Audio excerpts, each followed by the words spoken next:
You know, for centuries, the way we see ourselves, our identity, has been woven from three really fundamental threads: our country, our language, and the media we all share.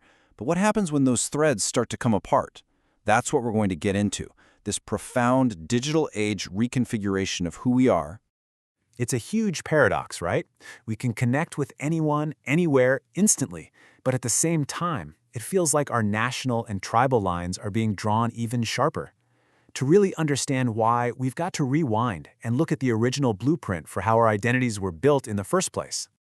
So, let's stick with this idea of identity as a tapestry. For the last few hundred years, these three threads, a specific territory, a common language, and a shared national media, were woven together really tightly. And that created this stable, coherent fabric of what it meant to be, say, French, or Japanese, or American. Okay, so where do we even begin? Let's start with that very first thread, territory. To get a handle on our present, we have to look at the blueprint of the modern world, which is the nation-state. And honestly, it's a surprisingly recent invention. It's kind of wild to think about, but before the 15th century, the whole idea of a country, as they know it today, well, it just wasn't really a thing for most people. Your identity was tied to your local village, your clan, or maybe the feudal lord you pledged allegiance to. It definitely wasn't tied to some grand national project. So how in the world do we get from these local lords to the countries we see on a map today? Well, this timeline kind of walks us through it. After Rome fell, Europe was basically this messy patchwork of feudal loyalties. A huge turning point was in 1648 with the Peace of Westphalia. That's what really established the idea that states are sovereign. Then the French Revolution comes along and introduces this radical new idea that the state belongs to the people, the nation. And that just paved the way for things like the unification of Germany, which was all about aligning a cultural group with political borders. Okay, so that's territory. Now for that second thread. If territory gives a nation its borders, a shared language is like the cognitive glue. It's what creates that powerful, almost intuitive sense of us versus them. And this is where it gets really cool, because language is like this secret DNA that reveals our deep history.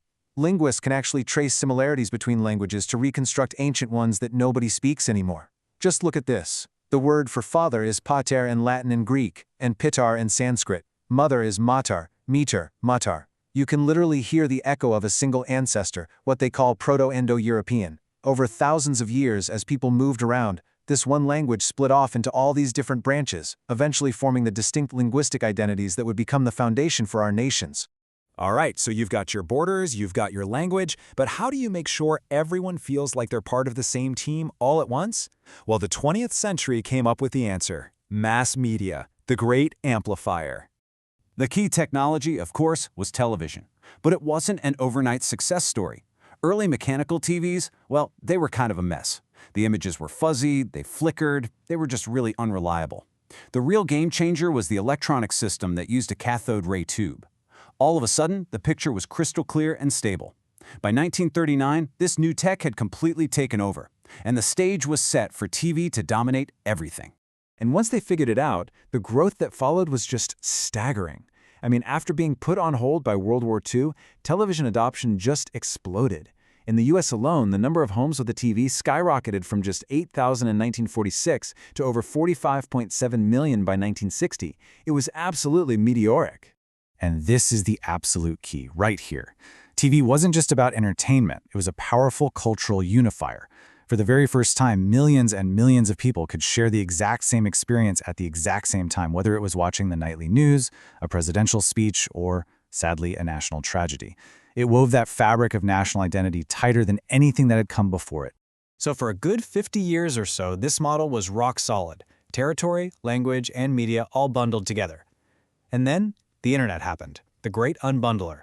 It started to pull all those threads apart and reweave the world into a completely new pattern. Just think about music for a second.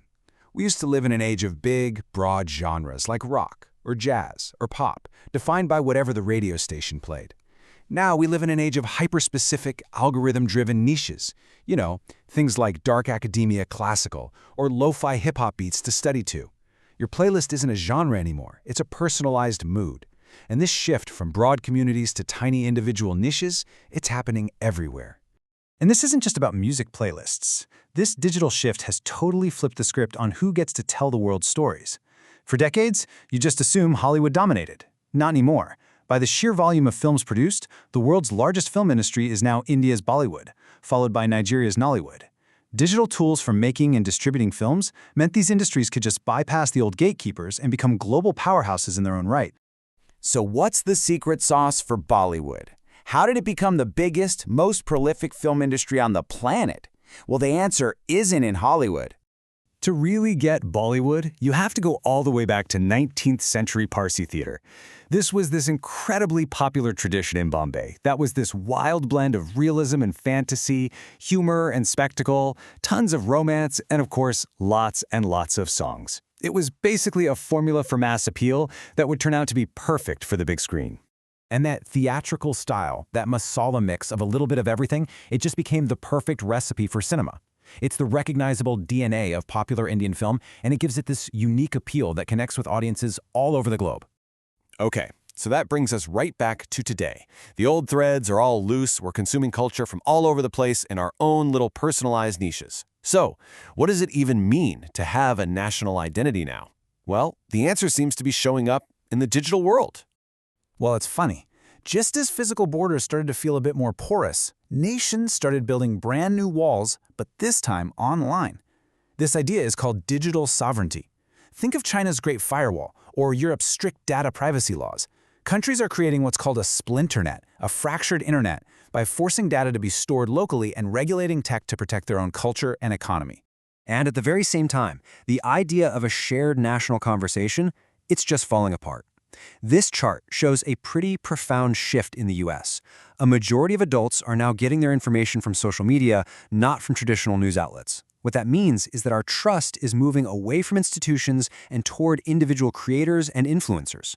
We're just not all watching the same nightly news anymore, which makes it incredibly hard to maintain any kind of shared national story. So, what does all this mean? Here's the big takeaway. Those old, stable pillars of identity are basically gone. Our sense of self and our sense of nation is now a living story that's constantly being rewritten. It's being shaped on one side by governments trying to enforce digital borders, and on the other, just as powerfully, by the algorithms that decide what we see, what we read, and what we believe. And that leaves us with this huge, open question. The original tapestry of identity has been unraveled, and right now, we're all weaving a new one from these digital threads, from online communities, algorithmic niches, and virtual territories. The final shape of that future tapestry, well, that's something we are all creating right now.